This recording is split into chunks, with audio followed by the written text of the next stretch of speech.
ঢাকা ও পার্শ্ববর্তী এলাকার জন্য ৬ ঘন্টার আবহাওয়া পূর্বাভাসে বলা হয়েছে, আকাশ অস্থায়ীভাবে আংশিক মেঘলা থাকতে পারে। হালকা থেকে মাঝারি ধরনের বৃষ্টি অথবা বজ্র বৃষ্টি হতে পারে।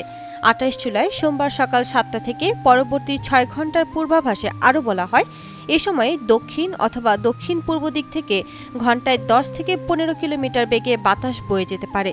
দিনের তাপমাত্রা সাধারণত ১ থেকে ২ ডিগ্রি সেলসিয়াস কমে যেতে পারে।